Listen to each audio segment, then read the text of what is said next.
नमस्कार, स्वागत है आपका राजधानी न्यूज में। मैं हूं आपके साथ शालिनी। आइए बढ़ते हैं आज की बड़ी खबर की ओर। राम मंदिर में अक्टूबर तक पूरे होंगे निर्माण कार्य, भूमिगत मार्ग की फिनिशिंग शुरू। नवंबर में उत्सव की होगी तैयारी। श्री राम जन्मभूमि परिषद में चल रहा निर्माण कार्य अब अपने अंतिम चरण पर पहुंच चुका है। तीर्थ क्षेत्र ट्रस्ट ने अक्टूबर 2025 तक सभी मुख्य निर्माण कार्यों को पूर्ण करने का लक्ष्य निर्धारित किया है। इसके तहत परकोटे को छोड़कर बाकी सभी निर्माण कार्य अंतिम चरण में है। वर्तमान में मंदिर के पत्थरों की घिसाई और परकोटे के पूर्व दिशा में बने भूमिगत परिक्रमा मार्ग की फिनिशिंग का काम तीव्र गति से चल रहा है। भूमिगत मार्ग का निर्माण कार्य पूरा हो चुका है और अब इसे मार्ग की अंतिम सफाई और सौंदर्यीकरण का काम प्रगति पर है। ये मार्ग श्रद्धालुओं के लिए विशेष रूप से बनाया गया है ताकि वे रामलला के दर्शन के बाद परकोटे के अंदर बनाए अन्य मंदिरों के दर्शन कर सके और फिर मंदिर से आसानी से बाहर निकल सके।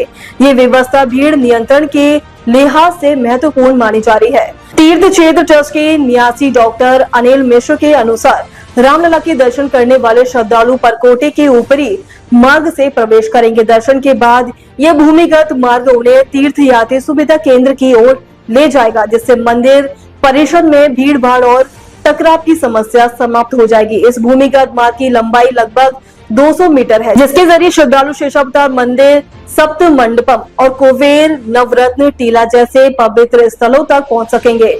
बारिश के बाद यह मार्ग पूरी तरह से श्रद्धालुओं के लिए खुल जाएगा। मंदिर निर्माण समिति की 3 दिवसीय समीक्षा बैठक आगामी शुक्रवार से शुरू हो जाएगी, जिसमें समिति के अध्यक्ष नृपेंद्र मिश्र भी भाग ले रहे हैं। इस बैठक में न केवल निर्माण कार्य की प्रगति की समीक्षा की जाएगी, बल्कि नवंबर में आयोजित किए जाने वाले भव्य उत्सव की तैयारियों को भी विशेष चर्चा होगी।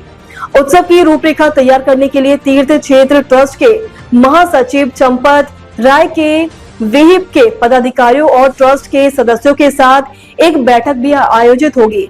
हालांकि इस बैठक के बाद किसी के सार्वजनिक रूप से उत्सव की विस्तृत जानकारी साझा नहीं की, लेकिन सूत्रों के अनुसार ये कार्यक्रम 22 जनवरी 2024 को हुए प्राण प्रतिष्ठा उत्सव की भव्यता और भावनात्मकता के अनुरूप होगा। निर्माण कार्य के साथ ही ट्रस्ट उत्सव की तैयारियों को भी समयबद्ध तरीके से पूरा करने के लिए सभी संसाधनों का समन्वय कर रहा है। लक्ष्य ये है कि नवंबर माह में होने वाला उत्सव राम भक्तों के लिए यादगार और भव्य हो। ट्रस्ट विहिप और मंदिर निर्माण समिति मिलकर इस उत्सव को सफल बनाने की दिशा में काम कर रहे हैं। इस नए भूमिगत मार्ग की बनावट और व्यवस्था से न केवल श्रद्धालुओं के लिए सुविधा बढ़ेगी, बल्कि मंदिर परिसर में भीड़ नियंत्रण की समस्या भी दूर होगी। पुराने समय से यहाँ श्रद्धालुओं की भारी भीड़ होती थी, जिससे परकोटे के भीतर और आसपास कहीं कहीं अव्यवस्था भी देखने को मिलती थी। इस नई व्यवस्था के साथ भक्तों को आरामदायक और सुव्यवस्थित दर्शन का अवसर मिलेगा। तीर्थ क्षेत्र ट्रस्ट के सदस्य डॉक्टर अनिल मिश्र का कहना है कि यह भूमिगत मार्ग श्रद्धालुओं के लिए सुरक्षा और सुविधा दोनों का ध्यान रखता है।